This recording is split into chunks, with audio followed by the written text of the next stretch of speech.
Her fingers were sticky with candy. Her voice cracked. "Daddy, no, not this plane!" She clung to my leg like it was life support.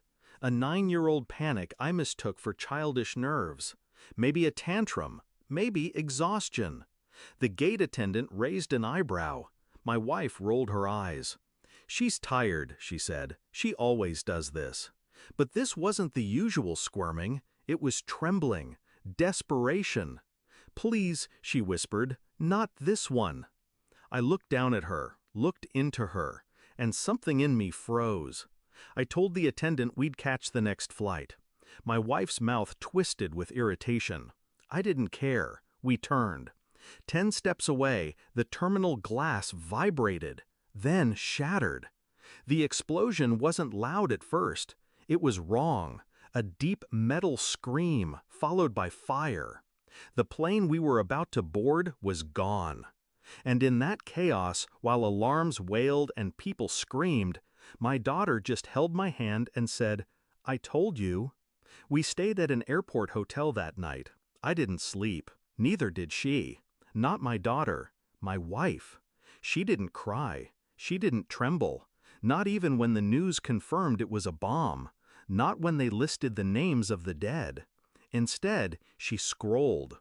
I watched her from across the room. No fear, no grief, just messages. Too quick, too rehearsed. She whispered in the bathroom for 32 minutes. I timed it.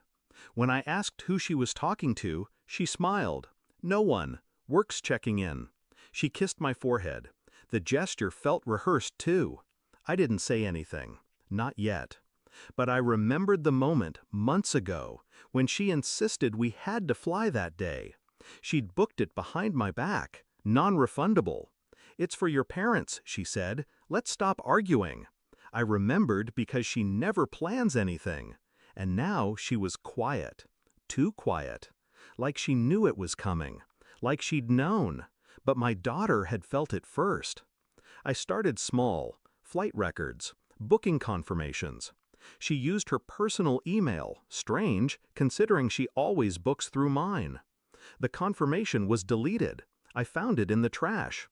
Sent at 2:13 a.m. I kept digging. There was a second booking made under her maiden name. 1 seat. Same day. Different city. Paid in cash. The timestamp was 2 days before ours. She wasn't planning to go with us. She was planning to disappear. I accessed her laptop while she showered. VPNs, encrypted folders, burner numbers labeled with initials I didn't recognize. One thread caught my eye. "Are you sure they won't trace this back?" "Relax. It's set. You'll be clear in 24. The message was dated the night before the explosion. She wanted us on that plane. Correction, she wanted me on it. The ticket was in my name. My daughter wasn't even listed. Only I was meant to board. And she wasn't going to cry, because she already had someone else to console her. I printed everything. Sat at the edge of the bed while she brushed her hair. Calm, silent. I slid the manila folder across the sheets. She didn't touch it, just looked at me. "What's this?" "You tell me." A beat. Then 2. She opened it, read, slower than I expected. Then the color left her face like smoke. "You went through my things?" "No." Pause. I hunted through them. The screen captures, the alternate booking, the chat logs with a contact saved only as J. And a final image. The explosion. Frozen mid-frame. The moment that plane tore itself open in the sky. She exhaled. Controlled. Like a performance. "I didn't do anything." I stood. "You just didn't stop it." She followed me to the elevator. "Wait, please, we're alive. It's over. You don't understand." I turned. "I do." My voice was ice, steady. Her lips moved, but I didn't hear the words.